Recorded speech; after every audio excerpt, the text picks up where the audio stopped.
Three of Germany's political parties have struck a deal to govern together despite their differences. The so-called traffic light coalition, named after the party colours, includes the centre-left Social Democrats, the Greens and the Liberal FDP. They aim to strengthen Germany's role on the international stage and do more to tackle the climate crisis. Now, the parties have agreed to introduce a €12 minimum wage. The coalition wants to phase out coal by 2030. They also want to legalise the sale of cannabis, which could bring in billions of euro in taxes. And they aim to build 400,000 new homes a year to ease a housing shortage. Now, here's a look at how the day unfolded in Berlin. For the first time since the Social Democrats won the election 2 months ago, Germans were given a clear roadmap for the future. Three parties who have never governed together have reached a lengthy agreement on how to run Europe's largest economy despite their differences. We're not interested in the politics of the lowest common denominator. Instead, we're interested in great impacts. We want to have the ambition to do something about climate protection, about the restructuring of our industry, about the modernization of the country, about the strengthening of social cohesion. We want to dare to achieve more progress.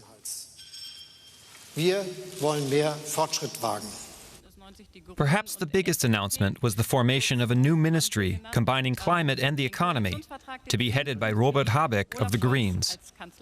No longer a fringe issue, the new coalition promises to put the climate at the forefront of its policy considerations.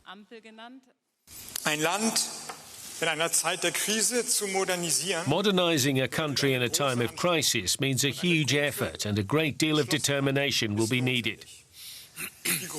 We've now laid the basis for this effort and determination. At the heart of this new story that we can write together is the compatibility of prosperity and climate protection. But that is not the only crisis threatening Germany and the European Union. The incoming government says it wants to put European foreign policy first in dealing with problems in its own backyard. We're tackling this common challenge at a time when the crises in our immediate vicinity here in the middle of Europe are becoming more severe, where the challenges are becoming more difficult. If we look at the situation in Belarus or the situation at Europe's external borders, that is why we have agreed together to return to an active European foreign policy.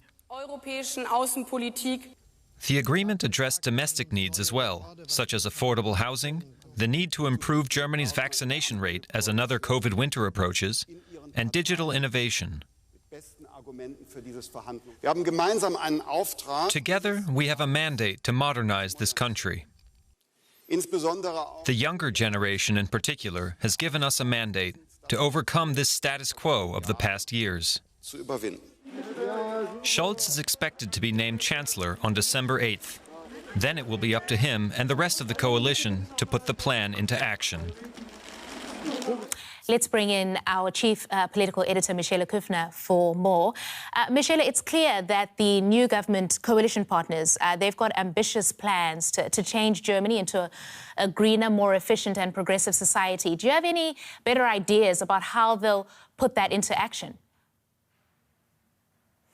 Well, certainly on the key issue of climate, they are creating a super ministry, a trade and climate ministry that will be headed by the Green co-leader Robert Habeck. And that will bundle a lot more competencies. But behind all of that speak is still the big question where the money will be put. And that's firmly in the hands of the pro-business Free Democrats. And that's where we have the inbuilt divide right there. We don't know how much will be earmarked in the new budget for which ministry. At the same time, we heard a lot less writing and talk about international ambitions than in the past agreement. And at that press conference, that's what I put to the incoming Chancellor Olaf Scholz. Just let's take a look at that clip.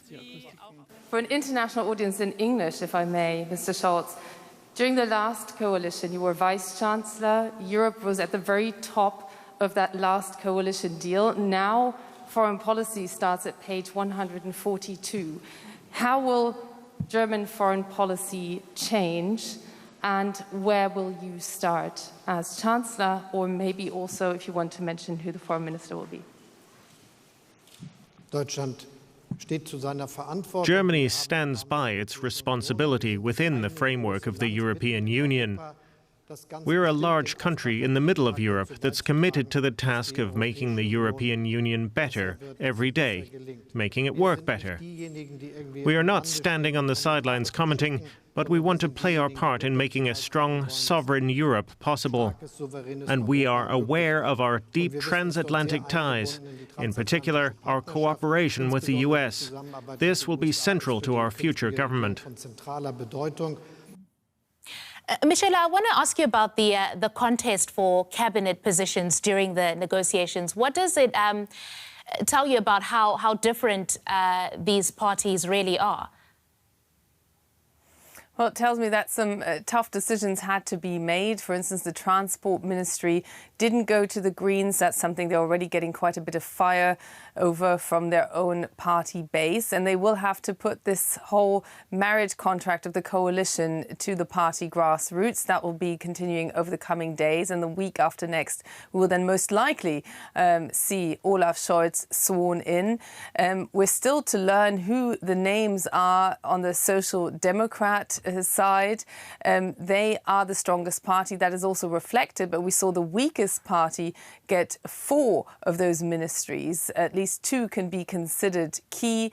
That demonstrates that a delicate balance here is being struck as this coalition already heads into its first baptism of fire, which is the current COVID crisis here in Germany, and growing public frustration that politicians, both the current caretaker government and the incoming coalition, are too slow and not effective enough at responding to this. Michelle, it's been 16 years of Angela Merkel. Olaf Scholz is set to become Chancellor. You've reported on both of them extensively, but just tell us a little bit about what kind of a leader Olaf Scholz is going to be. Well, he still is Angela Merkel's vice-chancellor in the coalition. He has learnt from Angela Merkel how to do chancellor to a certain degree. People close to him say that he's reliable, but he's also good at forging compromises and sticking to them. He is a rather softly spoken man. You saw in that clip there, he doesn't come across as sparkly or charismatic as some other world leaders, but he certainly knows a lot of them, and he just won an election by coming across rather Merkel-esque. So I think it's the maximum continuity one can expect from the other side of that current coalition. All right, that's DW's chief political editor talking to us there. Thank you, Michelle, as always.